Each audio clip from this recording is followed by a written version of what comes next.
Well, hello everyone. How are you doing this evening? I hope you are doing well. Hello, the breakdown with Birkenhoff, who is already in chat. As you guys know, I prefer a participatory program, so I do hope that you will come and play around and chat with me, particularly on this kind of subject, which really has to do with the nitty and gritty of party policy and party ideology. Today's subject is a patron request.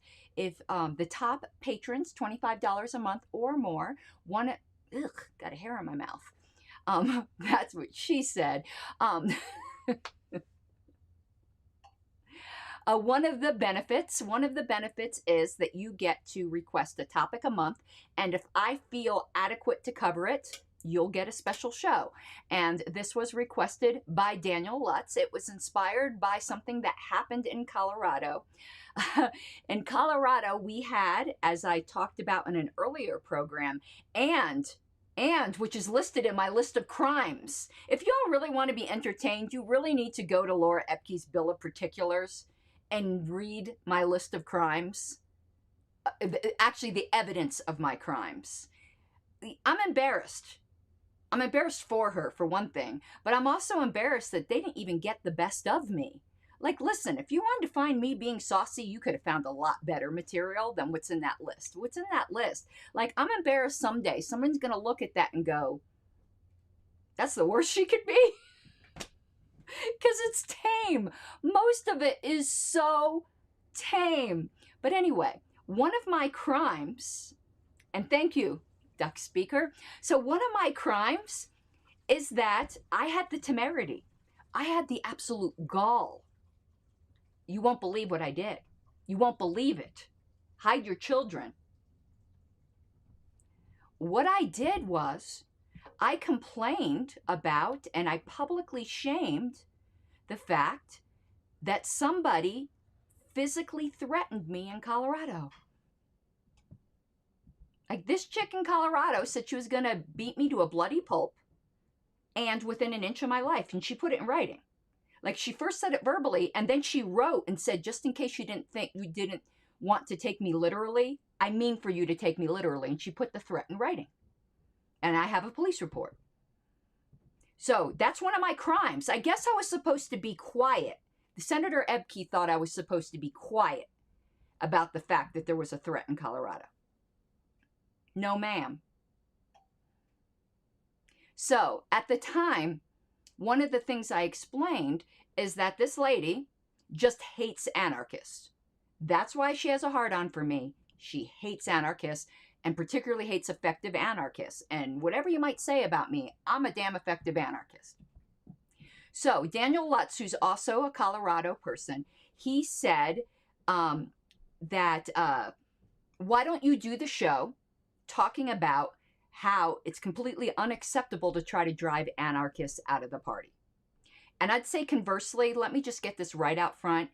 The topic today, because it was spurred on by hatred of anarchists, that's going to be the thrust of the show. But let me just say right up front, in case anyone is wondering, it is equally inappropriate for anarchists to do that to minarchists.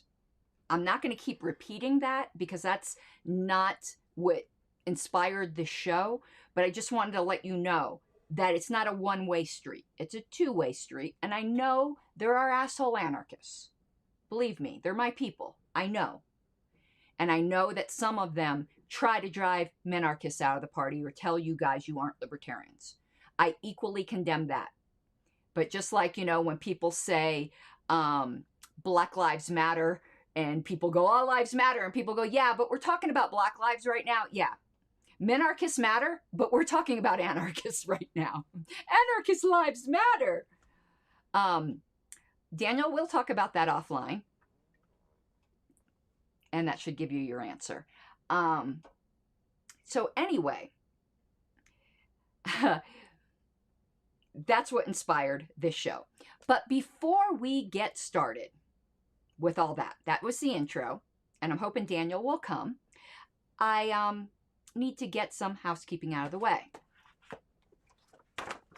Tale of Two Brothers, one of my sponsors, It really is a fantastic book. And as we're coming into Christmas, if you have someone in your family, niece, nephew, younger brother, younger sister, that you don't really know what to get them, but you want to get them, hey, Daniel, thank you. So you want to get them something that's educational, but with a libertarian slant, please consider this book.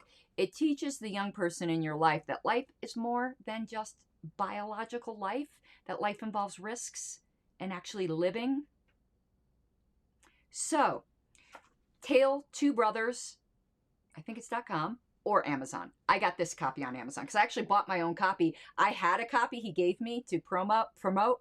I gave it away to somebody who wanted it, and then I bought another copy. That's how much I like it.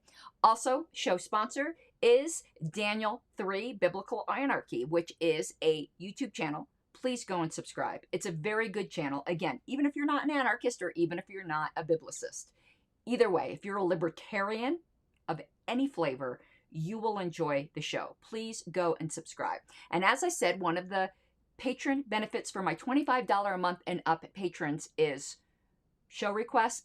You also, if you have a freedom project, I'll mention it just like I did those two. So that leads me to my grifting. Please consider becoming a patron.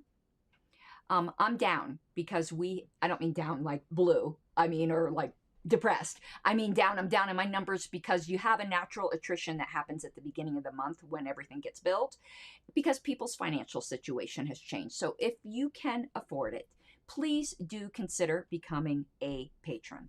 And again, if you do subscribe at the $25 a month level, and we have lower levels, don't panic, you get a t-shirt a year to pick out of the Pink Flame. Oh, I can grift now on my merchandise. I have some great Reno Reset merchandise. Daniel just got a shirt. He wouldn't let me send it to him for free though. I'll get him to take a free shirt eventually. You get a free shirt a year, and your freedom project mentioned sometimes every show, but at least, frequently, and the topic thing. All patrons get access to my private Discord server and patron-only content. And right now we are going through Radicals for Capitalism. What a fantastic book. I am going to be starting another higher level of patrons that will help support my radio program. I'm going to start a level that is $50 a month, in which they get everything of the $25 a month for here, but they also get an ad a month on the radio, which is another benefit. Maybe I might even do it as 2 ads a month. I haven't figured it out yet because I haven't set it up yet. Is that it for the grifting? Down in the low bar, there are other ways you can support this channel. I keep thinking there's something else I needed to mention. Oh, if you haven't subscribed, please subscribe. Joshua Smith is kicking my ass on subscribers, and that just ain't right. That just ain't right, baby dolls. That just ain't right. And, oh, some news. Now the news. The Zoom link has been assigned for the JC hearing this Sunday. I will be sending that around. I'm perturbed. I'm perturbed because I keep getting the sense that I'm not being treated fairly by this JC. And I have to give Doc Sexy his music. Just have to. Chicka wow wow. Doc Sexy is in the house. I just don't feel like I'm getting treated fairly. And I hate to say that because I don't want to sound like the perpetual martyr. But the JC had the Zoom information since the 5th. Never sent it to me. I'm only one of the parties. Why send it to me, right? I had to ask for it to the LNC. And Whitney sent it to me, God bless her. I never got it from the JC. So I feel like I'm not being kept in the loop here. And like they're bending over backwards for the LNC. I hope I'm wrong, and maybe it's just because I've been mistreated for so long. I've been, maybe I'm just used to, I don't know. I hope I'm not being unfair, but I'm just telling you how I feel. But I'll publish the Zoom link. Everyone, please go to the JC hearing. You're not going to be allowed to give public comment. It's not that type of meeting. But I need the support, and the party needs to see I have support, and you need to be know. You need to see how the sausage is made. You need to keep abreast of what's going on and keep everyone accountable. So I'll publish that information out. I would truly, truly appreciate it if you could go. And I think you might find it interesting. I mean, I'm not going to find it interesting because I'm literally fighting for my life here. And anyway, it'll be the end of a long, sad story. And thank you, Speaker of the Ducks. Let me put up the support for my shameless grifting. Yeah, okay, let's boost the... Hold on, let me get my glasses on. I don't want to mispronounce this. And yeah, I'm going to start asking people for that too. That's a great idea, Speaker of the Ducks. Chase a Flurry podcast. And support my shameless grifting by mentioning that they're in the chat and are interested in an interview. Just have them write me, pinkflameofliberty@gmail.com. And yeah, I think that's a good way to boost my grifting. If you have a podcast or something you want to promote and you can't afford to be a patron, or you just want to promote a friend's ones and you're already a patron, super chat. That's going to be the super chat benefit I give. I think that's fair. I don't like, I answer all comments whether or not there's super chats or not, which is different from some hosts, and I'm not blaming anyone else. But I'm going to give a benefit for super chats is you can pimp some shows. Please don't pimp something terrible that I don't know about. Like, please don't pimp some, like, just to troll me, like some Nazi show or something. Just please don't, because I am so naive like that. Okay. Alrighty. I think we're ready to go. Are we ready to go? I think, oh, one other piece of news. And KHNC 1360, my radio program, this weekend, we're going to be talking about the national divorce. I don't think they have an app, but you can listen to them online. They have a podcast, but my show's not on it yet. I don't have enough advertisers yet to support that. Once I have a full set of advertisers, then I'll get on their podcast, which I guess is kind of an app type thing. All right, everyone. The news. I should have got the screenshot. Delaware news. In Delaware news. Now, the illegitimate board is wanting to disaffiliate from the National Party, but you can't disaffiliate from something you're not a part of because you're not the legitimate board. So you might as well save yourself the trouble because you're already not affiliated with the National Party, dear hearts. But go ahead. It's amusing. It's amusing. Maybe you should do it because, maybe the National Party doesn't have the backbone to say you aren't the legitimate board, because apparently the legitimate board wasn't allowed to vote in the regional alternate elections. Hey, Bucky. I think that was kind of shitty, but Region 5's not me. I'm not going to mind their business. I don't know why they made that decision, but there's no question who the legitimate board is. None. And maybe the LNC don't have the backbone to recognize it. And if Will McVeigh and his merry band of coup bandits decide that they want to disaffiliate, that'll save National the trouble of having to grow a backbone, because they haven't had one yet. Why should they start now? Now we're done, and we're going to start the program, at least the subject. And again, questions, comments, grifting, please do stick them in chat. And I want to say hi to everyone first, though. I see Narcissistic is here, Bucky is here, Dave is here, Daniel's here, Chance, and the duck speaker, Michael, Doc Sexy, Doc Dixon. We got 2 doctors. If anyone's sick, you're in good shape.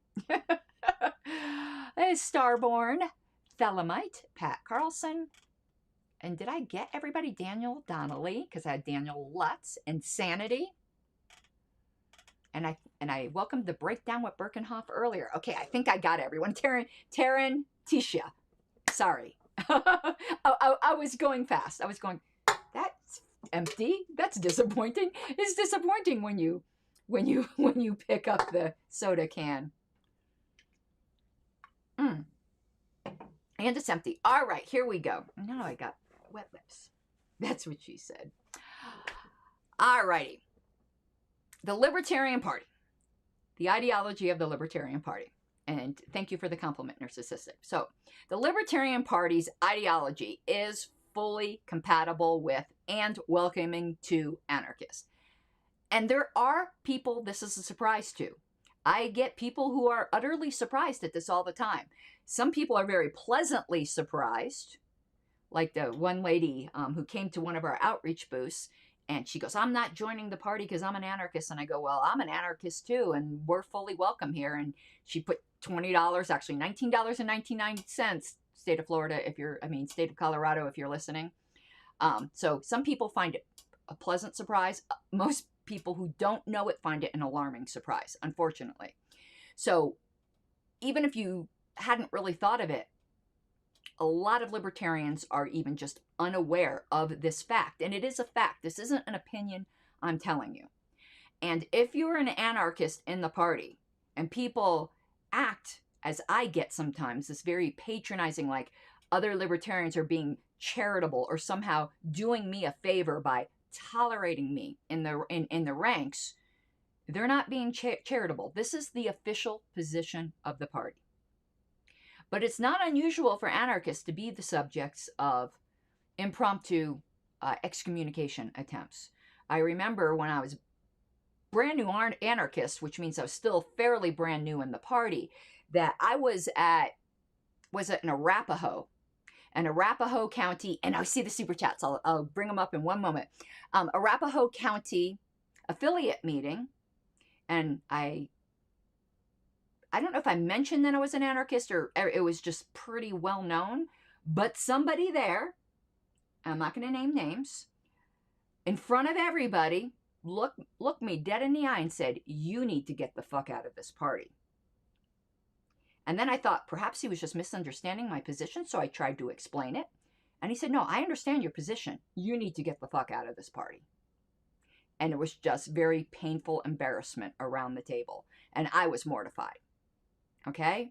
But that's not unusual. What perhaps bothered me more, as in my memory, it didn't really bother me more at the time. I didn't really expect this. Maybe it was the shock that no one stood up and told this guy that that was inappropriate. I was just like, well, okay, sucks to be you. I'm not going anywhere type of thing. And Daniel Donnelly, thank you so much. Ordered some of my merch. I hope you will be in Reno because I really want to see a lot of that merch floating around Reno. That will just be delicious. Thank you. Thank you so much. And Chance had also sent a super chat. Thank you for the shout out. And he's thanked me for the shout out, and I thank you for the support. That's what I'm trying to say. Thank you so much. Alrighty, let's continue here. So let's get this out here. This is the official position of the party. A lot of times I say my opinion, but let me give you the official position. The Libertarians' position on whether or not the end state society that we seek would necessitate a government is agnosticism. The Libertarians' position, party's position on it is, I don't know, don't care, it's agnosticism.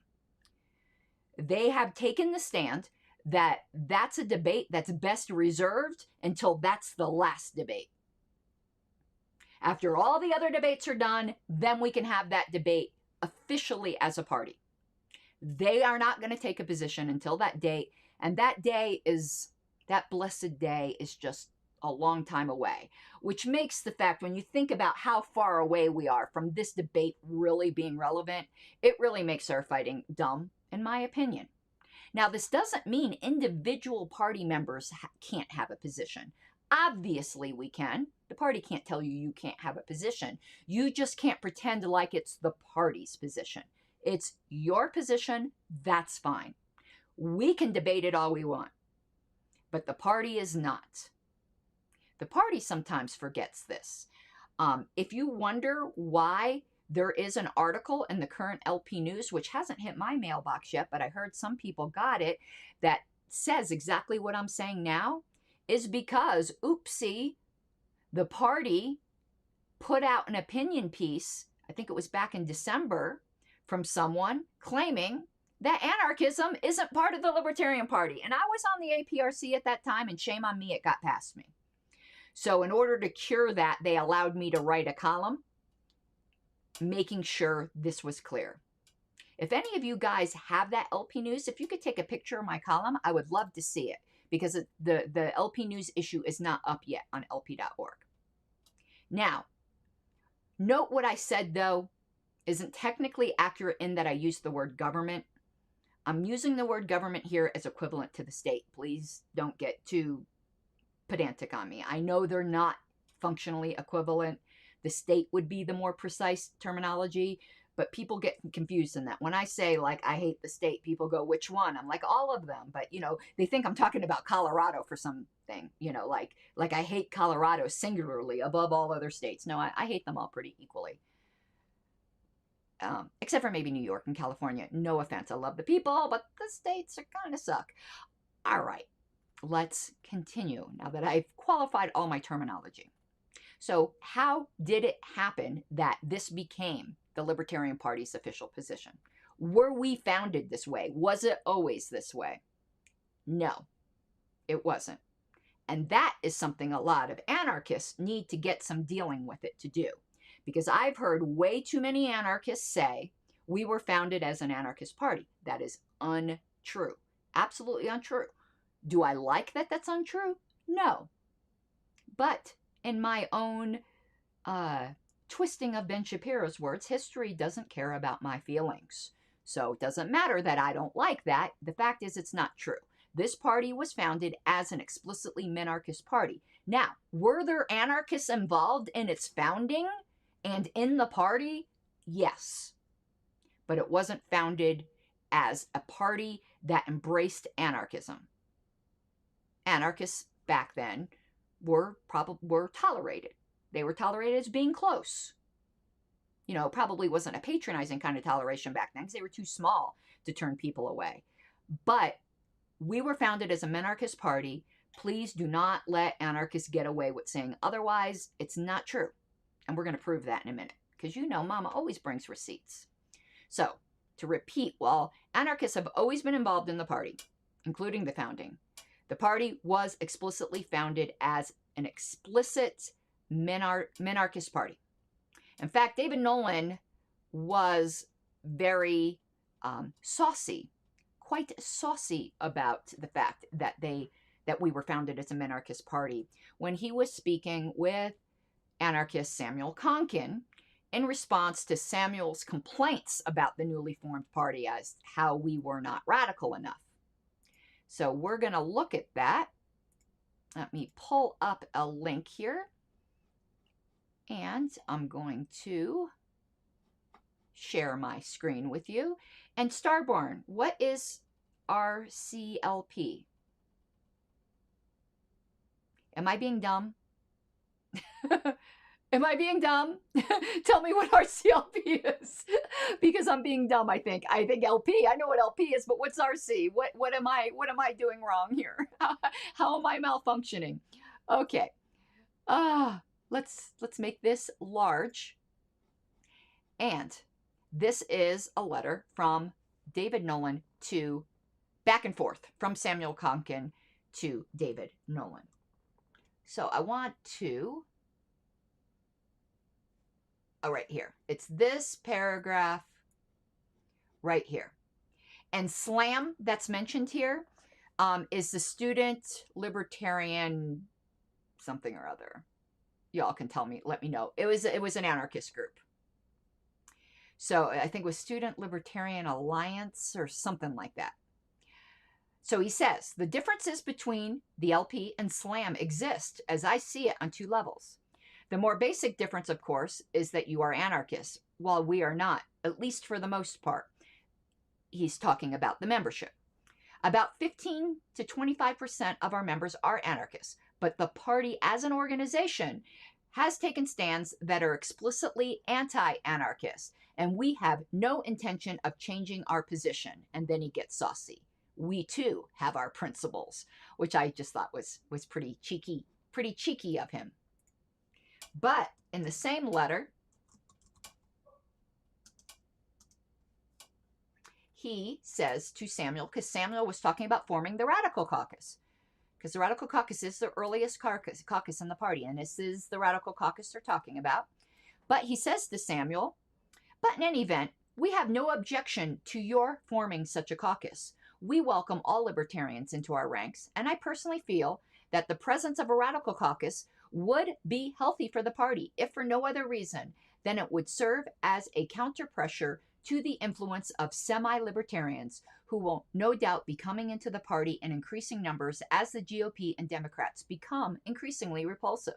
I only hope that when the Radical Caucus doesn't always get its own way, it won't turn around and try to wreck the party, thus playing into the hands of the real enemy, the Nixons and Humphreys of the world. Fighting our friends, even marginal friends, makes no sense when there are so many common foes.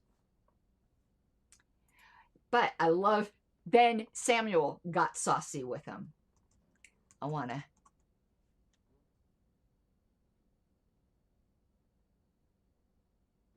Okay, here's what Samuel said to him, because Samuel warned him, you ask the anarchist in, that's like inviting the vampire into your house. And he says to David Nolan, you can abort this scenario at any point by beginning the purge early. Pass a prohibition against membership by anarchists. Throw those of us who are on state committees or other positions of influence out before we have a chance to spread. Oh my God. You can find me in the executive committee of the Free Libertarian Party of New York awaiting your acts, and you would do me the favor of fulfilling the prediction I made to my skeptical colleagues.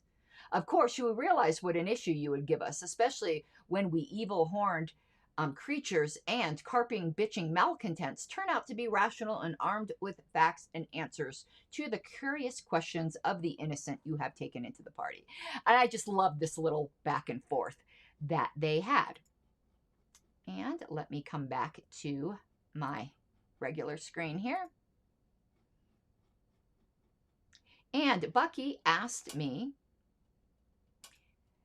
I'm going to simply explain between minarchist and anarchist here, if that's okay, because conservatives a bit beyond the scope of this particular show, though I am planning on doing one very similar to the broadcast I did talking about conservatives and libertarians.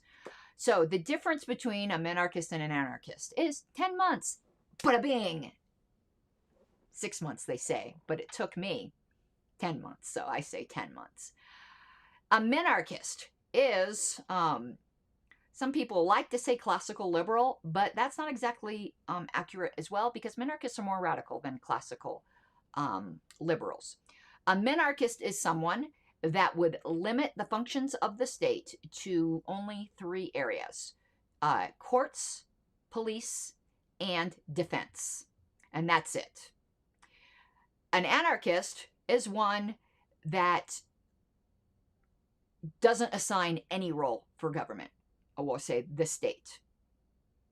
So really, that's the difference. It's very tiny, in my view. So we're kissing cousins, whether the two groups like it or not. We might even be closer than kissing cousins. We might be kissing siblings, which I know is really gross, but like, we're that close, you know? Not trying to go all flowers in the attic on you here. I think there was a few other questions here. Oh, Daniel clarified. Thank you. I don't know why I couldn't remember that. Student Libertarian Action Movement. Correct. I don't know why. And I love that name, SLAM. That just sounds so active, but also sounds a little violent. I'm not into that. 3 months in New Hampshire. That's good. Took me 10 months. I'm a slow learner.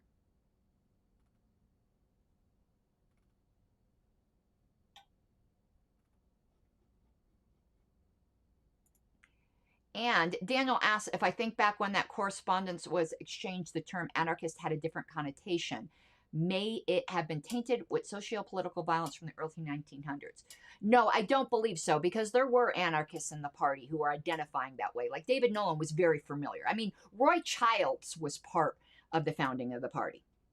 And as Kunkin said, he was on the executive committee of the Free Libertarian Party of New York.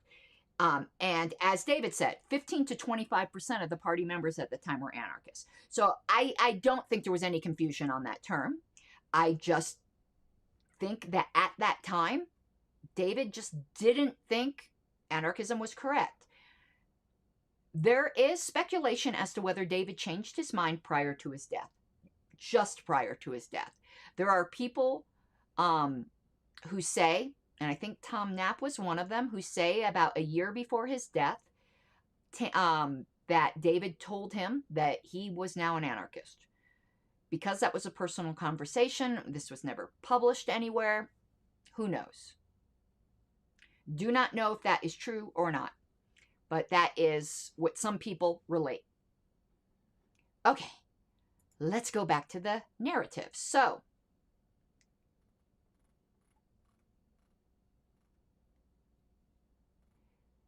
David invited them in, and come in they did. So that letter was in 1972, just after the founding convention in Denver. So by 1974, 2 conventions later, because there was a 73 convention. We used to have conventions every year in the 70s. By 74, the tensions between the monarchists and the anarchists had reached a point where there was a real danger in a very small party of a party split, and a very small party can't afford or survive that. But before we get into what happened in 1974, we do need to go back to the founding convention in 72, where the party was founded as an explicitly monarchist party. And this is a topic I've covered many times. Many of you may have heard a lot of this before. Doesn't hurt to hear it again, and there's always new people who haven't. And this is a very, very important part of our history. So, dun, dun, dun, enter the statement of principles. So, my lipstick is getting dry. I hate when that happens. You know where it gets like peely? Don't like that. I think it's the sealant I put on. Hold on one second. I've got some like a lip balm. Okay, that feels a little better. Yeah, it's getting a little peely. Cheap, probably. I don't remember where I got it. It was probably drugstore. All right, enter the statement of principles. And D. Frank Robinson, one of the heroes of our story. I think I got some on my tongue now, too. The newly formed party was, and if I have lipstick on my teeth, you guys have to tell me, okay? Just letting you know, because that I have nightmares about having lipstick on my teeth in a show. That or a bat in the cave, you know? Please always tell me if I got a booger or, you know, lipstick on the teeth. You will not offend me. The newly formed party was worried that the party over time would fall prey to the principles being deformed away from what they were intended to be. So they devised a way. D. Frank came up with the idea. I think it was him and Ed Carlson. It was him and another person. I'm pretty sure it was Ed Carlson.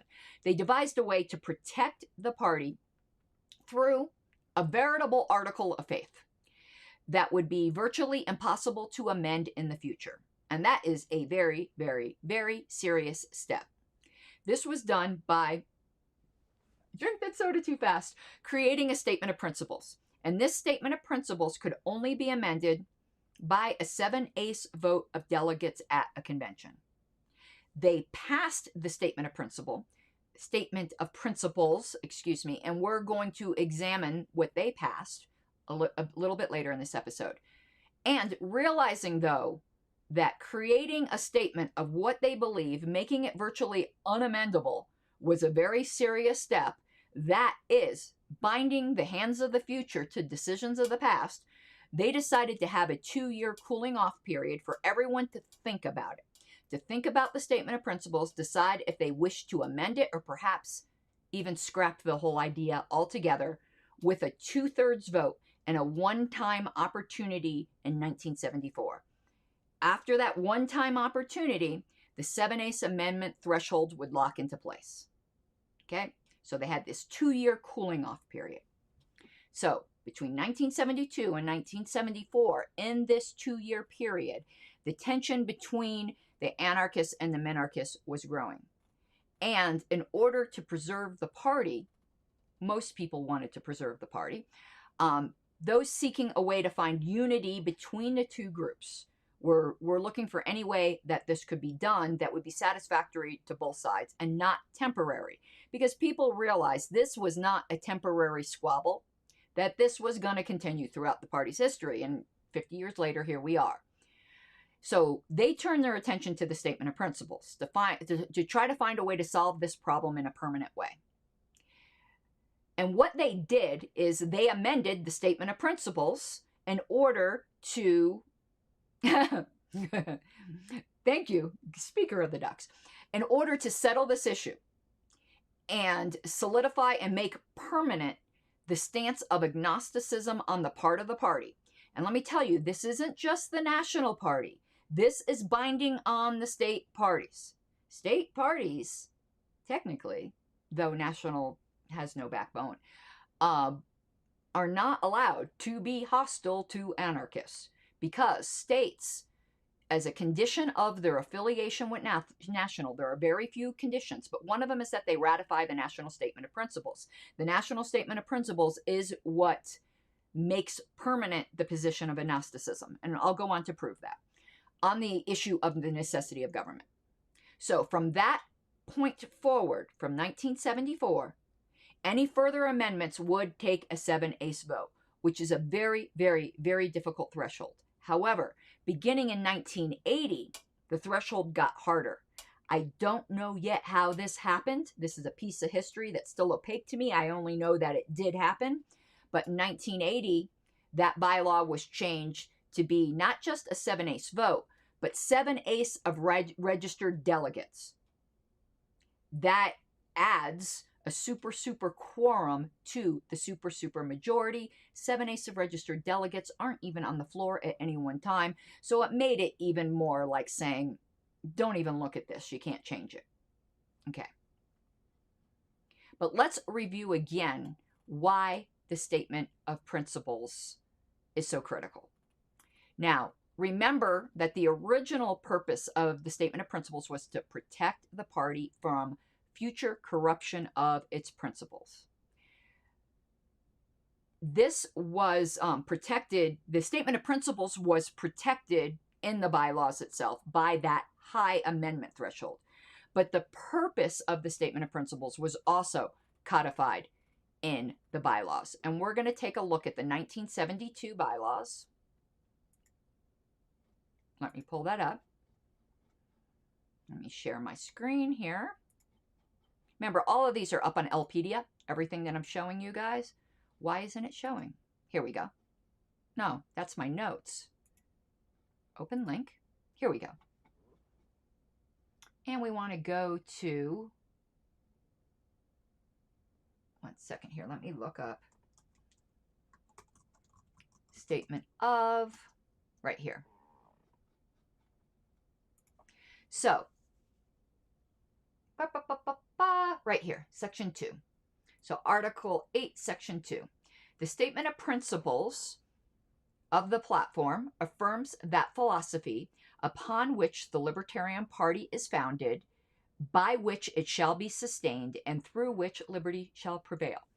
The enduring importance of the Statement of Principles requires that it shall not be amended by a vote of less than 7/8 of the delegates at a regular convention, except that at the 1974 regular convention only, this Statement of Principles may be amended by a vote of 2/3 of the delegates. So that's just what we went over. But I want to show you something. I want to show you the way this looks in today's bylaws to show you that it really hasn't changed. A couple things changed about it, but not very much. Membership, right here. Right here, this wording will sound very familiar because from 72 through now, this really hasn't changed. The Statement of Principles, it just doesn't say of the platform anymore. They took that phrase out. affirms that philosophy upon which the Libertarian Party is founded, by which it shall be sustained, and through which liberty shall prevail. The enduring importance of the statement of principles requires that it may be amended only by a vote of 7/8, and here's where it changed, of all registered delegates at a regular convention. So you can see that this has stayed the same. And also, the platform must always include the statement of principles. All right. Let's also take a look at, though, let me come back to me here. I need to make a little shortcut key for that. This also was codified in the bylaws in another way. It made the statement of principles actually the purpose of the party, not just the foundation of the party, but the purpose of the party. So let's go back to those bylaws, those 1972 bylaws. And it's going to do my notes again first. I don't know why. Here we go. So we're going to go to purpose. The purpose for which the party is organized is to implement and give voice to the principles embodied in the statement of principles by, and it names several things. If you look at today, purposes, it's the same. The party is organized to implement and give voice to the principles embodied in the statement of principles by, it's just a longer list right now. So the purpose of the party has always been not to, let me come back to my face here, whether you like it or not. Okay, so the purpose of the party has not been to promote the platform or to enact the platform. It's been to enact the statement of principles. The platform is a way to get there, but the platform is not the end game. It never has been. So people who point to the platform and point to minarchist statements in the platform do not understand what I just explained to you. They don't understand that the platform is not the final ideology of the party. The platform is intended to be transitional. It's not intended to state our end goals always. Sometimes it does, sometimes it doesn't. The platform points to the statement of principles.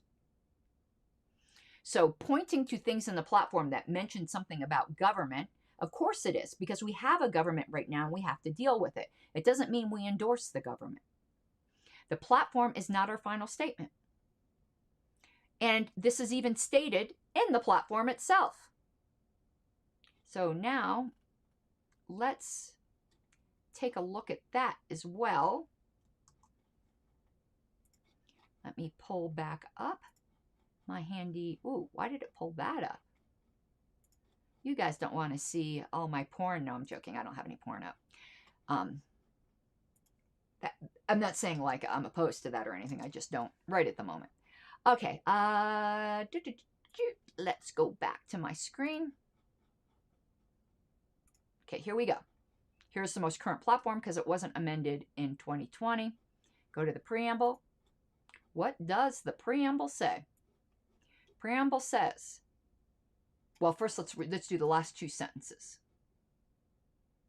In the following pages, we set forth our basic principles, which is the statement of principles, and enumerate various policy stands derived from those principles. These specific policies are not our goal, however. Just like what I said, that's not our end goal. Our goal is nothing more nor less than a world set free in our lifetime. And it is to that end that we take these stands. The world set free in our lifetime is enumerated in the statement of principles, not in the platform planks. And you can see this statement here is something I insisted get added to our website. I like always pointing out my handiwork. There's a lot of things I've done behind the scenes that I think are small but important that most people do not even know. Well, the fact that this says, note, the statement of principles was approved at the convention in Dallas in 1974 is my insistence because I think it's very important to show how this hasn't changed.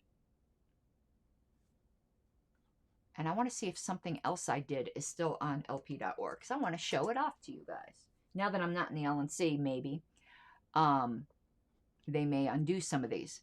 You see here where it still says the party of principle? That was removed from our website for a while. It's back up there at my insistence. I could prove it if I needed to. Also, the issues, who we are. I'm trying to find something else. I don't know if it's even still here.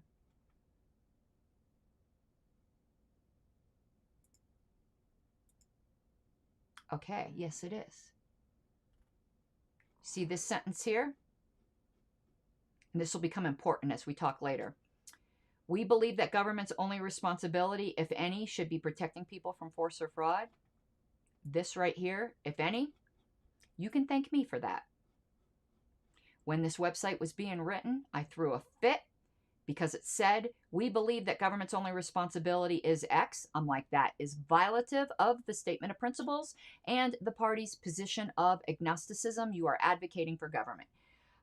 So the if any is there due to me. So if you appreciate that if any, and you can show that to your minarchist friends who would tell you anarchists aren't welcome in the party, you go, then why does the party's site say if any? You can thank me for that. Also, if you ever need something else to show your minarchist friends who don't want anarchists in the party and they want to see something official by the party, you can send them to this page. This is on the official website, Karen Ann Harlos on the LP Statement of Principles. And it's the very long, more detailed version of what I'm telling you tonight about how the party's position is agnosticism. This was fully vetted by the party. It wouldn't be on the party site if it was not. This was posted in 2017. It's the first time I ever gave my historical presentation on the LP Statement of Principles, but you can also send them here if they want something official on this. Okay, so those are my little contributions. We'll talk about what I think is my most important contribution to the party at the very end of this podcast. I still say that because I used to do a podcast for years. At the end of this show, don't let me forget. Okay. Let's continue. Now, you have all that background. All that background was important. You needed to know all of that. And that was the short version. Believe me, I could do this for hours. So now let's go over the changes that were made to the Statement of Principles at the 1974 convention. The changes to the Statement of Principles that were made at the 1974 convention have come to be known as the Dallas Accord. This brings you, got a wedgie, to another kind of bit of false history that floats about the party, but I think ever since I started opening my mouth, this has happened less and less. You'll hear some people tell you the Dallas Accord was all nice and all, but it was a gentleman's handshake agreement that's not binding on anyone today. False, false, false. There were portions of it that were a gentleman's handshake agreement that aren't binding on us today. However, the most important parts of the Dallas Accord were done by amending the Statement of Principles. That absolutely is binding upon us today. It's binding in the most serious way possible. It's unamendable. So don't let people tell you that the Dallas Accord wasn't reduced to writing. Part of it was in the Statement of Principles. Now, I have prepared a color-coded markup, because of course I did, because I have weaponized autism, between the 1972 and the 1974 Statement of Principles. I would like to show that to you and go over it. Let me see if I downloaded it first. I'm pretty sure I did.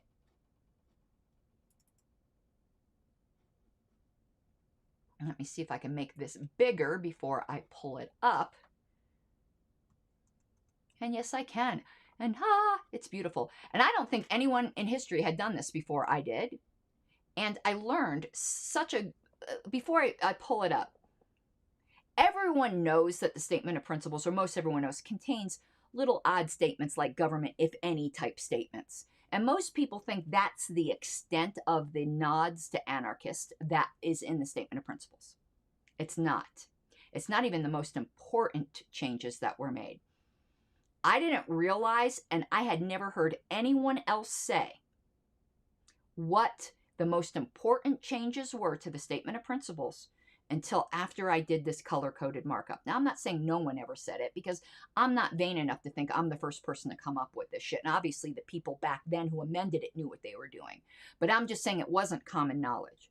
And this exercise in doing this markup was just so valuable to me. I'm like, one of the most eye-opening things. Like, my jaw dropped when I did this color-coded markup, and I saw how profound the changes were. They weren't minor at all.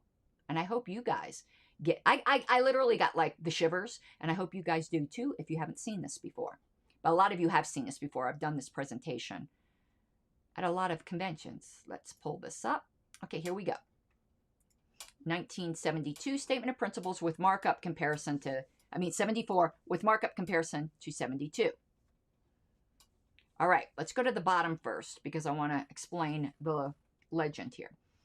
So blue is style and grammar changes. Green is gender neutrality or related. Yellow, which is what we're going to be going over in detail, is the Dallas Accord changes / nods to anarchy. And purple / pink is substantive other changes in terminology, arguable as to whether they're substantive. So we're going to briefly go over everything but the yellow ones just so you guys can see. So style grammar changes, blue. So instead of each individual has the right, it changed it to we hold that all individuals have, just grammar. Regulate the life of the individual, changed it to the lives of individuals. Instead of the rights of each individual, it says the rights of any individual. We deleted and. I guess they decided that was redundant. We deleted a comma, which is heresy, because that comma that was deleted. Oh, I'll add Dallas Accord to the title. Thank you, Tim. That comma that was deleted is an Oxford comma, and the Oxford comma is sacred. Damn you, 1974 delegates. How dare you? And that's it.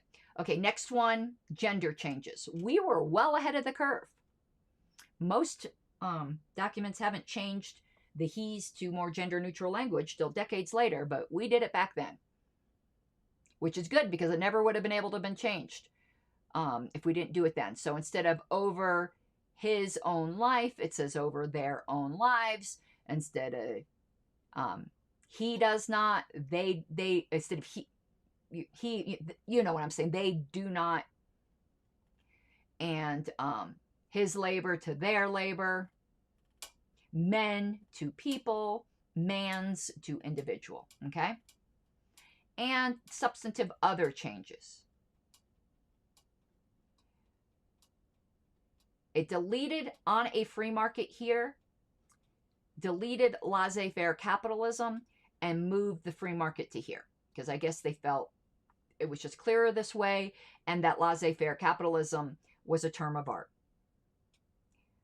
I don't think, as some left libertarians argue, that this was a rejection of capitalism. It absolutely is not. It's just, I think, cleaning up the terminology. We could prove it wasn't a rejection of it in another podcast episode. Excuse me, here I am with podcasts again. I've done that multiple times. Just know that that changed back then, that the original Statement of Principles said laissez-faire capitalism.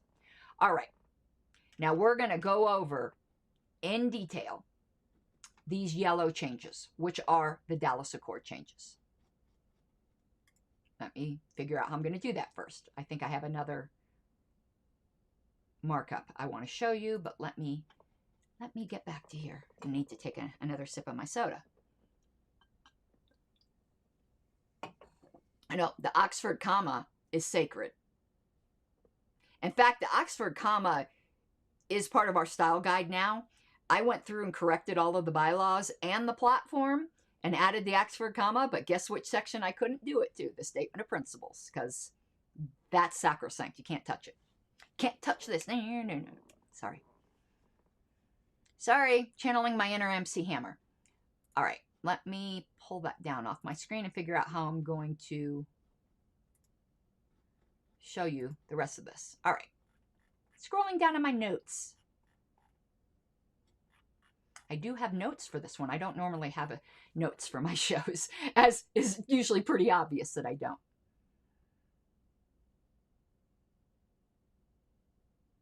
All right, so those yellow changes. Those yellow changes can be divided into 3 categories in amongst themselves. And I'm going to show you a new markup. And you'll see part of my notes too, because the markups in my notes deal with it, in which I recolor code it to these 3 categories within the yellow.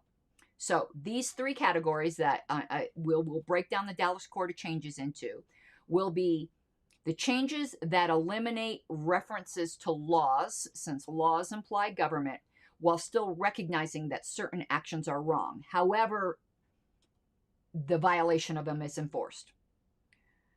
Another category would be language that makes the government optional. And here's the most important one. The third category of changes are changes that remove any positive obligation for any government. Okay? So I'm going to show you the markup of those yellow changes. Actually, I think I'm going to copy this into a new document so you guys aren't distracted by my notes. And I'll have that up on the screen. So blank. Hold on, just have to open a new Pages document here.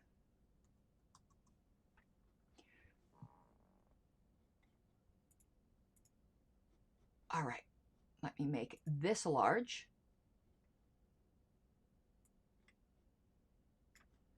I want to increase the font size. I'm using Pages here instead of Word because I don't have Word installed here, and I'm not that familiar with it. Okay, yes. Yes, mama. Okay, let me pull this up for you guys.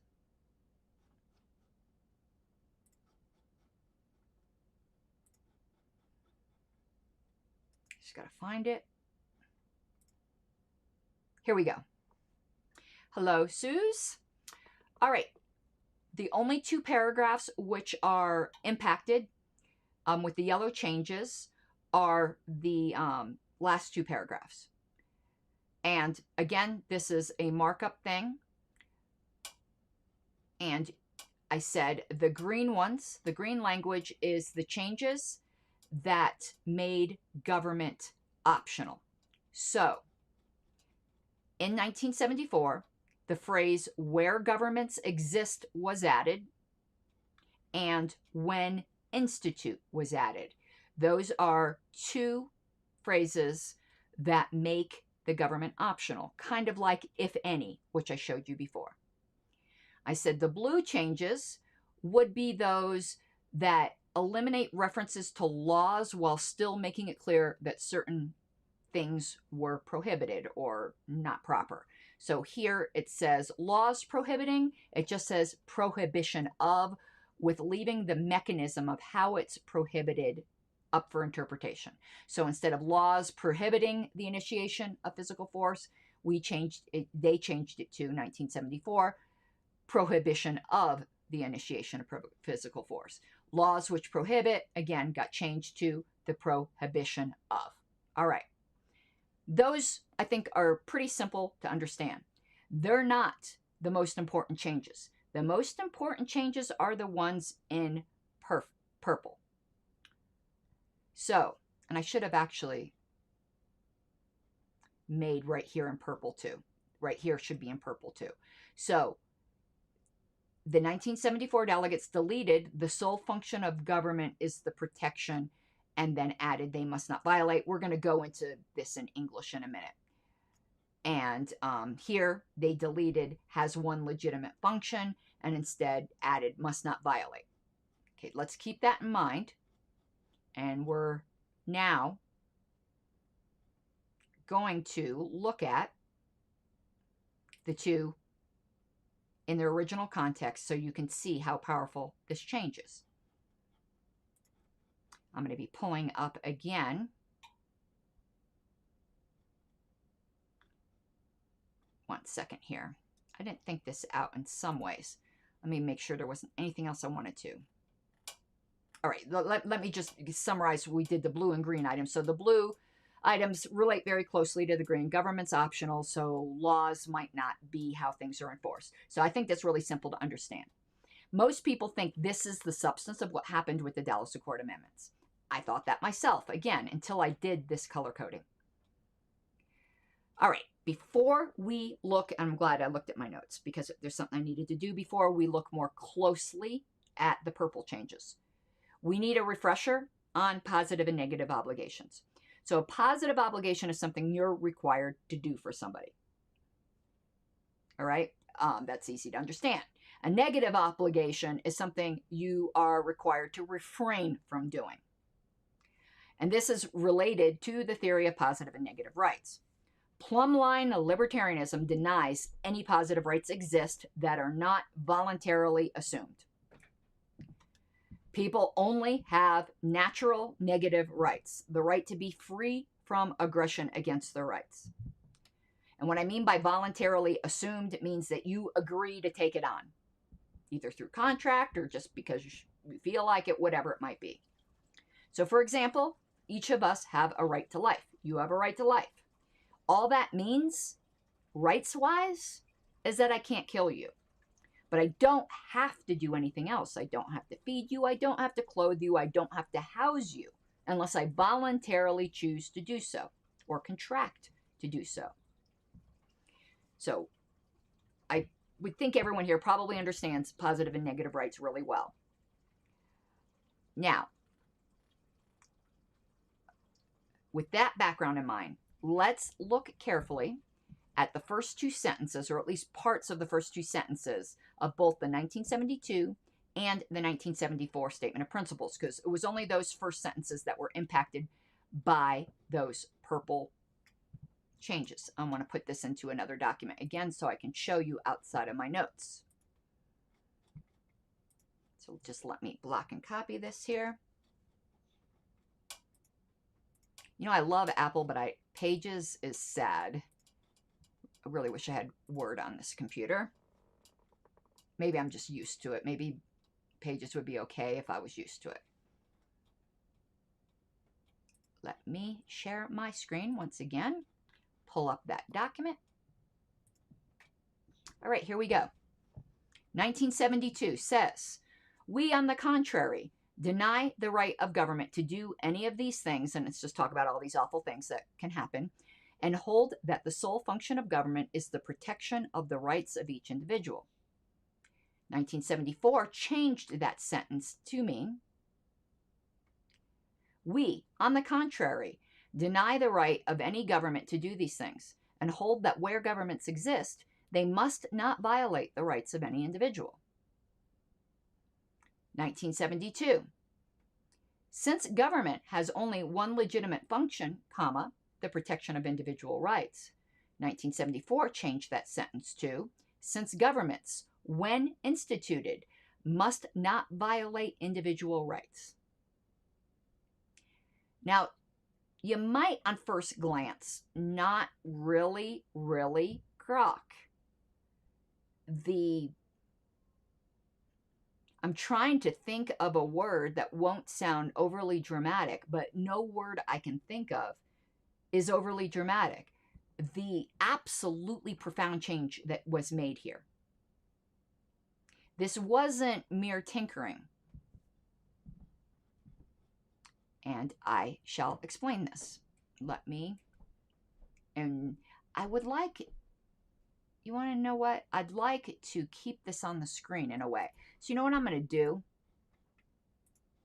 I want to print this to PDF because, no print. I want to have this on the screen while I am I don't want to save it to documents. I want to save it to my desktop. Okay, let's go back here and put me, but I also want to put that on the screen while I'm talking. So let me find it on my desktop.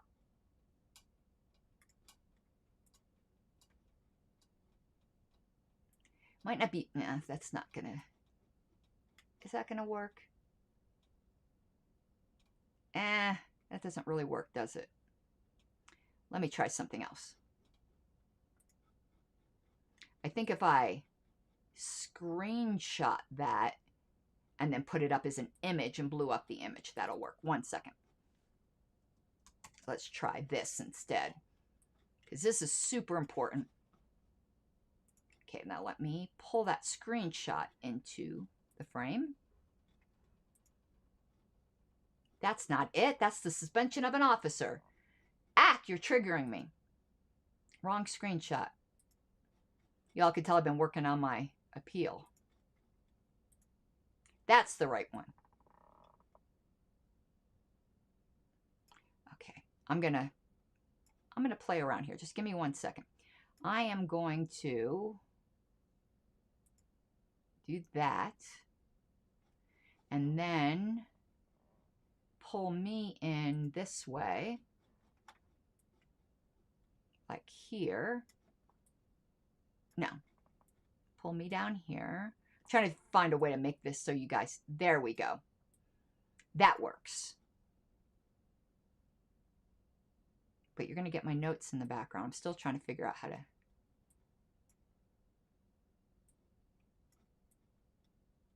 That's good enough. Good enough, good enough, good enough. All right. Now we can explain it where you guys can see it. Okay. The big change that was made. In 1972, the government was assigned a positive role. The government had to do something. The government had to protect rights. In 74, this was positively turned on its head. In 74, the government was assigned a sheerly negative role. It was to refrain from doing something. It was to refrain from violating rights. So 72, Statement of Principles, the government had a positive role. 74, it had no positive roles. It only had a negative role. So it went from it had to protect rights to it had to refrain from violating rights. Those two things are not the same. This is a huge, huge, huge change.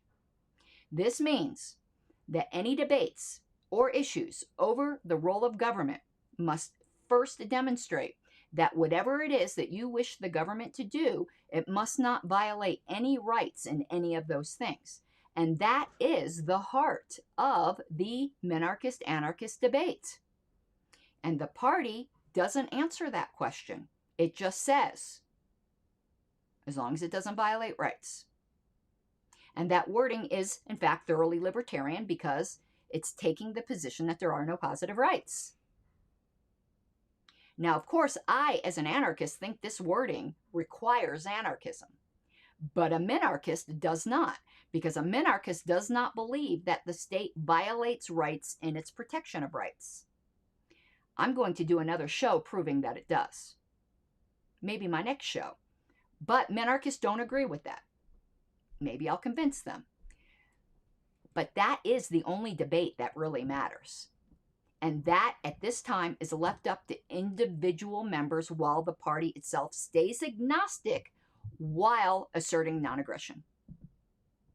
So, in conclusion of this point, anyone who claims that anarchists, and as I said earlier, or minarchists, but we're talking about anarchists right now, do not belong in the party, or that anarchists don't belong under the libertarian umbrella, they are going against the foundational document and philosophy of our party. And they are the person that is in grave error, and they are the person sowing the worst of divisiveness that was settled in 1974. And they ought to be ashamed of themselves once they get educated. Problem is, a lot of people aren't educated. You can't blame people for ignorance. But ignorance is curable. Once it's cured, then there's a problem. So if there are any questions on this point, I'd certainly love to hear it. This is super, super, super important. Now, I want to tell you, and I got dry lips again. What? Now the tissue stuck to it. I want to tell you what I think was my most important contribution to the party. And because I've weaponized autism, I've done a lot for the party. This isn't to try to, humble brag or anything like that. I've just been obsessed. Anyone obsessed would have done as much as me. But there is one thing that I've done that I think is my most important contribution. The one that I think, or I hope, decades from now, there'll be a person like me interested in party history who will go, wow, this chick back then did this and protected our party. I'm just wondering if anyone in chat knows what I'm talking about. I'd be interested. And JG, some minarchists do think the state violates rights but prevents greater rights violation. Statement of Principles doesn't give you that out, though. It says it must not violate rights, period.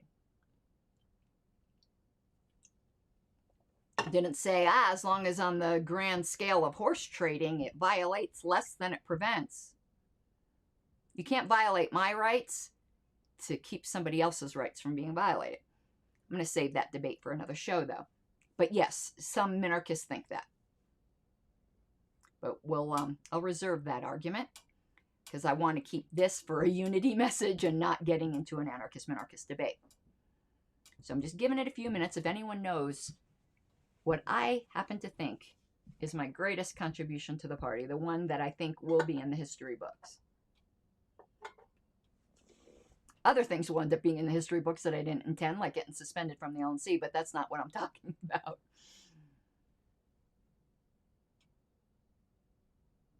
Oh, and while I'm waiting to see if anyone knows, and if you don't, that's okay, I'm going to tell you. Another good Oxford comma example was another lawsuit with a will. And this might not be exact, but it's close, where you had 3 children that were that the father, I believe it was, left to his 3 children. And the way it was worded, we're just going to make up names, John, Dick, and Harry. That he left his property to be divided amongst John, Dick, and Harry. And it was worded John, comma, Dick, and Harry. Dick and Harry argued that they were to get 33 1/3%. It was to be divided equally amongst the 3 children. Tom argued that he gets 50%, and Dick and Harry get 25% each, because of the comma. So yes, at least in a legal context, the Oxford comma clears up a great deal of confusion. Alrighty. No, it wasn't removing JBH, though that is an accomplishment, even though that's one of my crimes, by the way, if you read my list of crimes. The HPC is important, but that isn't it. What it is there was, we're going to pull up the bylaws I need to pull up a couple sets of bylaws to show you. Hopefully you guys liked talking about bylaws. This is actually important, though. Well, all bylaws are important, but I mean, this one's super important. Let me move this. Pull up Elpedia.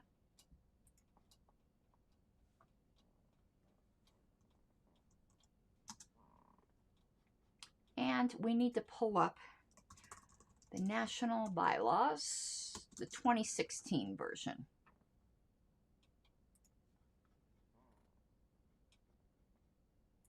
Alrighty. I'm going to show you a couple things, and this should get you mad at the sneakiness of some people in this party. First thing we want to pull up is the Statement of Principles, which says that it can only be amended by a vote of 7/8 of all registered delegates at a regular convention. We went over that. It's Article 3. Now, if we go to the amendment portion, it says these bylaws may be amended by a 2/3 vote of the delegates at any regular convention. Article 3, Section 1 shall not be amended by a vote of less than 7/8 of all registered delegates at a regular convention. So they saw that the bylaw, back in the 70s, so they said, hey, we're protecting the Statement of Principles by 7/8, but we need to protect this protection by 7/8. And they thought they covered their bases. And that should have been the end of it, but they weren't thinking Machiavellian, and they weren't Robert's Rules of Order gurus back then. So, in 2008, you want to know what some sneaky bastards saw? They said, okay, the bylaws can be amended by 2/3. Article 3, Section 1 can only be amended by 7/8. But Article 17, Section 2 can be amended by 2/3. So we can do 2/3 to gut this protection. Then we can go down to Section 3(1) and then gut this section.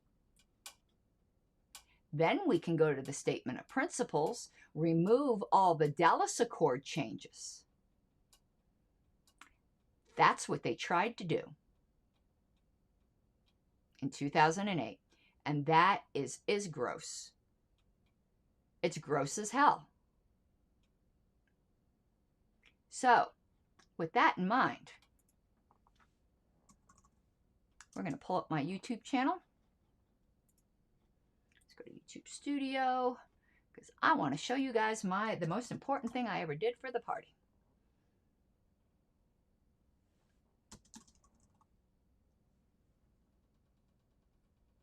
Let's pull up this. Okay. And we're going to watch something from the 2018 convention. And we'll just watch it, and then I'll talk about it.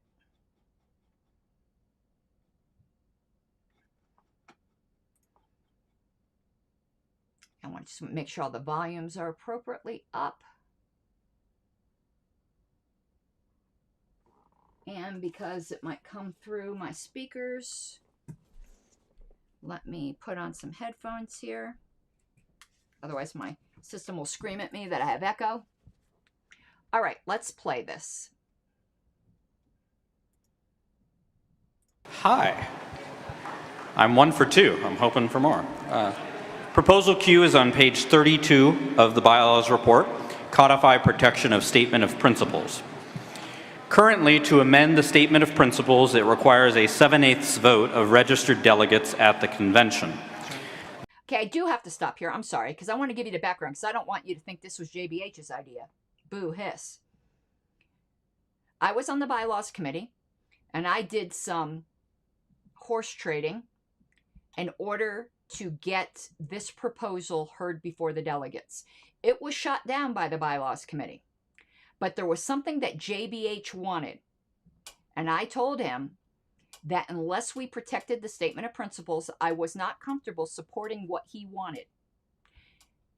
And we'll go and I'll show you what it is that he wanted. And he wanted it so bad that he agreed to change his vote on allowing this proposal Q, which is mine, to be heard by the delegates in exchange for me removing my opposition to the thing that he wanted and agreeing not to argue against it on the floor. And you'll see why now he was so desperate to keep me from arguing against it on the floor. If you haven't heard me in floor debate at a national convention with anything that has to do with the statement of principles, you'll understand why once you watch this video.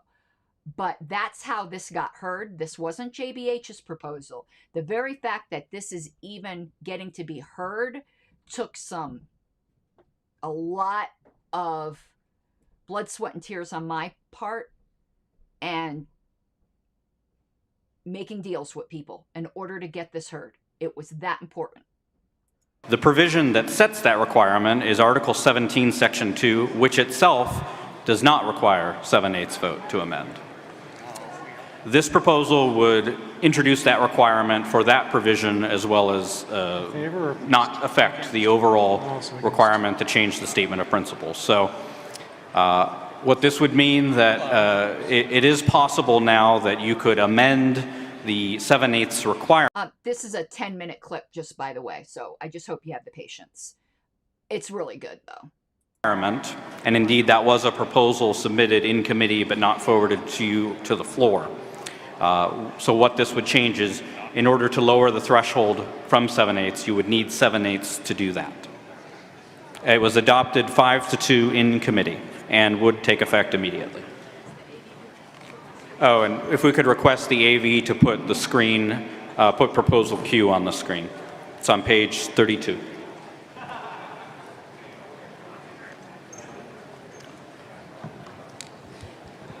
Microphone 2. Do you rise to speak in favor or against? In favor. Is there anyone wishing to speak against? Yes. Microphone 3. He's farther up than you, Tom. Microphone 3. I don't mind if he speaks first. I'm going to recognize you anyways, Aaron. That's fine. Thank you. Aaron Starr from California, right? Yes. Thank you. So I've always had a problem with this area of our bylaws because think about it this way. We have roughly 800, just to keep the math simple, we have 800 registered delegates right now. To make any change.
Oh, let me try to fix that. Let me know if this fixed it. Now, to me, you can argue over what the number ought to be. I think it should be at least 500. Did that fix it? Did that fix it?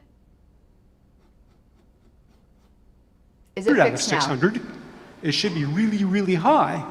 But right now, you have 600 people in the room. You need 700 votes to make a change. So anybody that's outside the room is treated as if they're a no. Anybody who doesn't vote at all, who's abstaining, is treated as a no. You never want to lock yourself into something where you can never, ever, ever, ever, ever change it. And that's what we have today. So, you know, you might as well make it 100%. Why not make it 100% instead of 7/8? Because that's really where you're at anyway.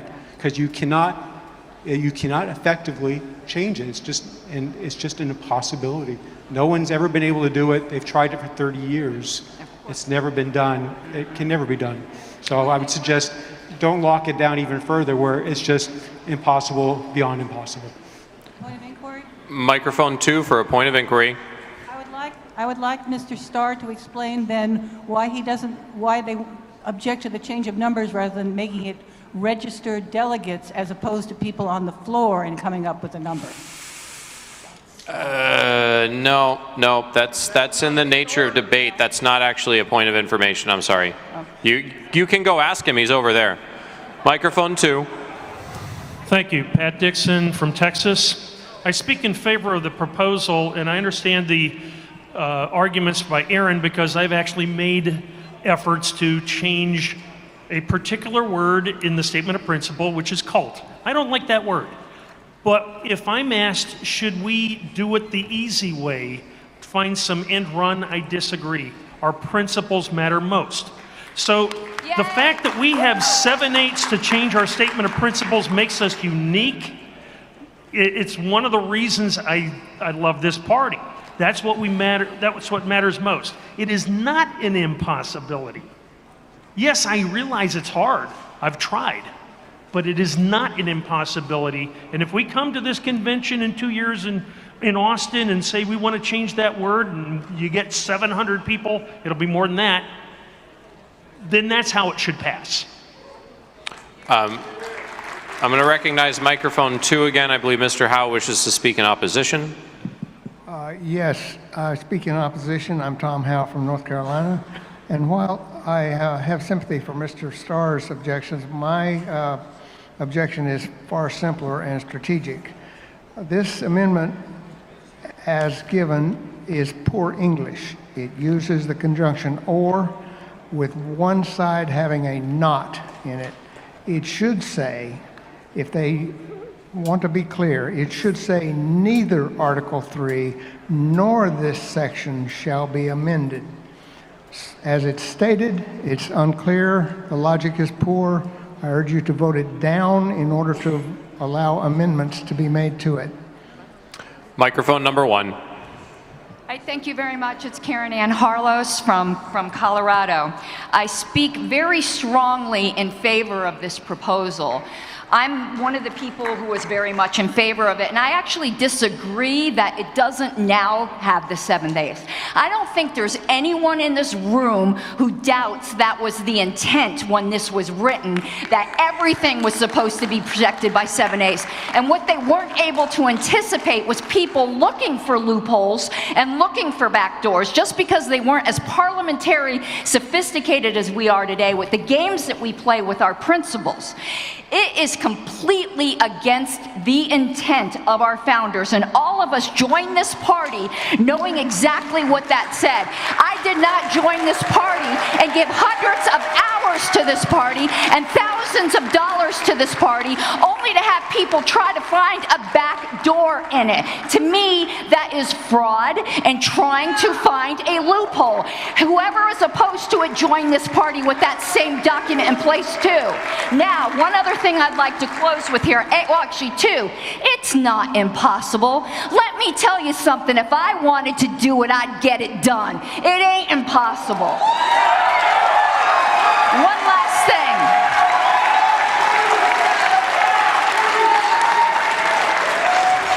I'd like to add one last thing that is from our bylaws. The statement of principles affirms that philosophy upon which the LP is founded, by which it shall be sustained, and through which liberty shall prevail. The enduring importance of the statement of principles requires that it be amended only by a 7/8 vote of all registered delegates at convention. There is no one who could read that honestly to say that they meant to put a frickin' back door in the back there. Let's close that to stop these stupid games.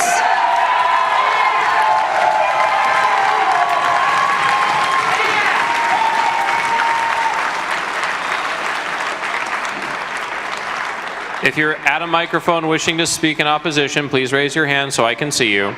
Microphone 3. Mr. Chairman, this is Guy McLendon.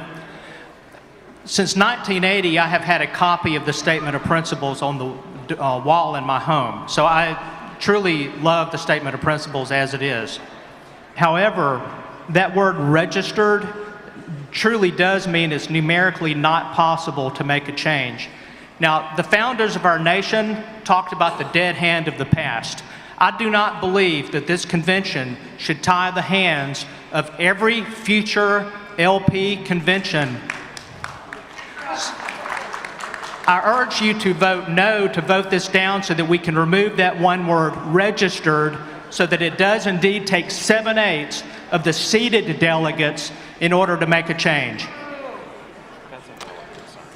Microphone 2. Christopher Gill, Ohio. I called a question. Is there any objection to closing debate? Objection. All in favor of closing debate, say aye. Aye. Opposed? Nay. We'll have no further debate. All in favor of the proposal, please stand up.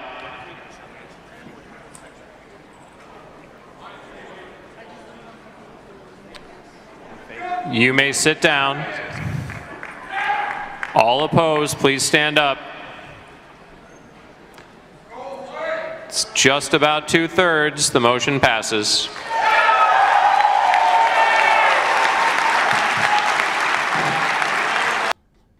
Alrighty. Let me go back to me.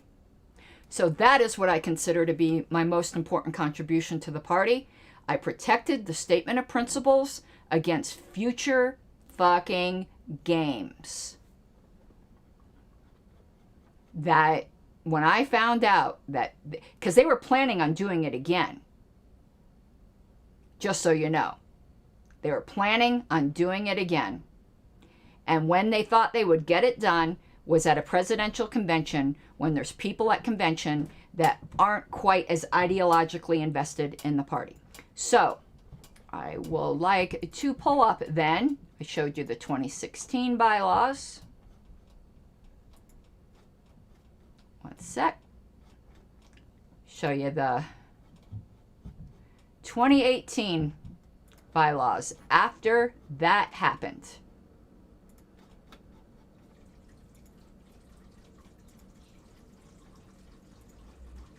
So, right here. Article 3, Section 1, or this section shall not be amended by a vote of less than 7/8 of all registered delegates at a regular convention. We called that closing the back door. And I closed that bitch. And that, to me, out of everything I've done in this party, I consider my most important contribution, the one that will have the most lasting effect. I believe those games will not be tried again. So, that ends this special presentation of the public broadcasting. No, thank you for coming for my TED Talk. As you can tell, my passion is the statement of principles. Always has been, always will be. And I consider it my honor, then, with that passion, to have been able to do that and made my friend, D. Frank Robinson, very happy, because that was always the intent of the original delegates, and no one ever doubted that.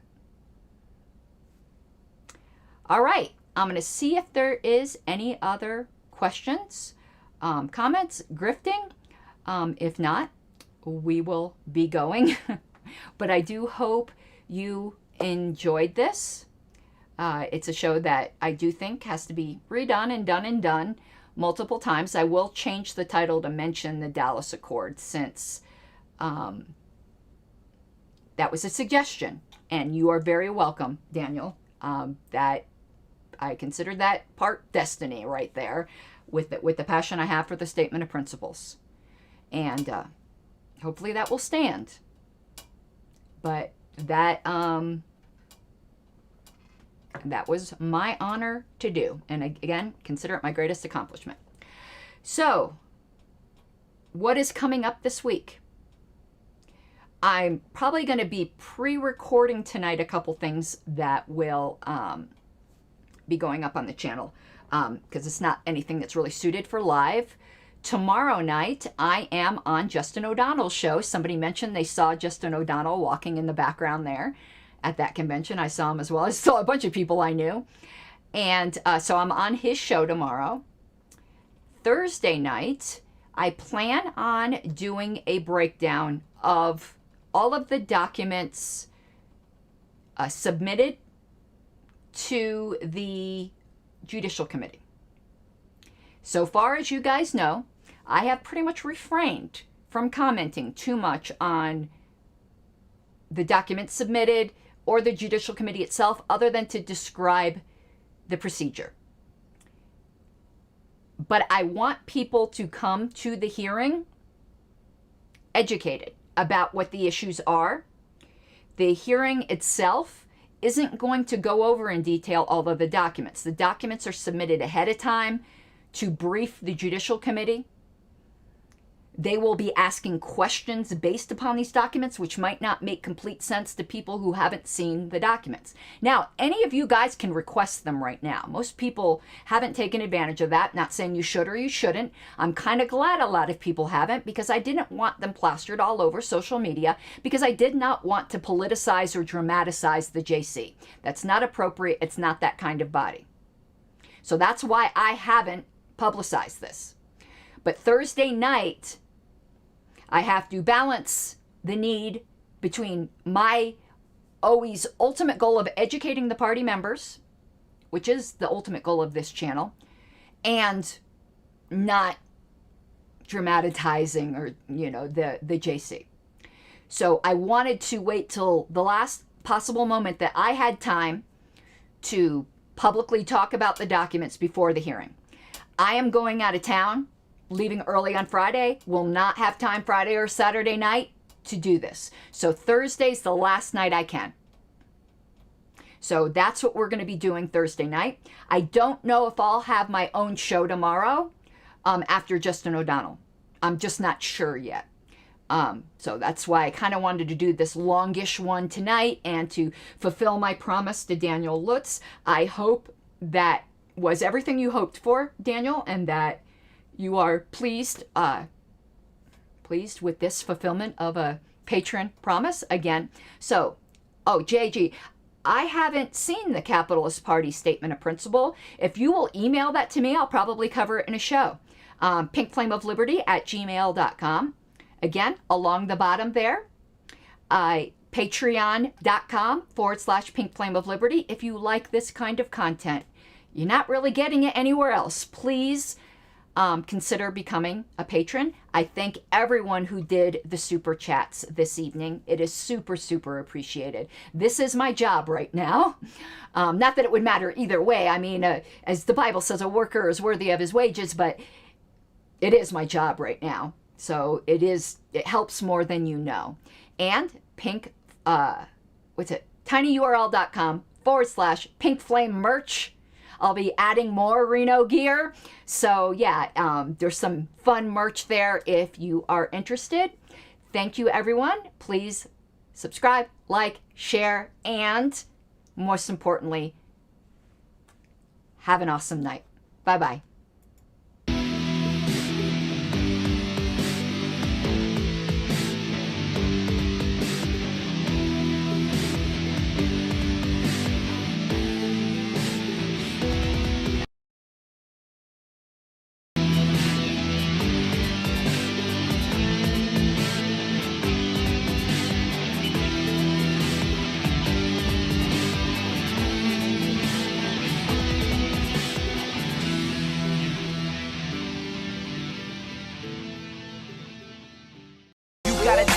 Given, that's how we live it. Don't be mad at the system, it's simply how we've existed. I hear a lot of people talking like they politicians, or choose to be an accountant because it's safe in a business, not because they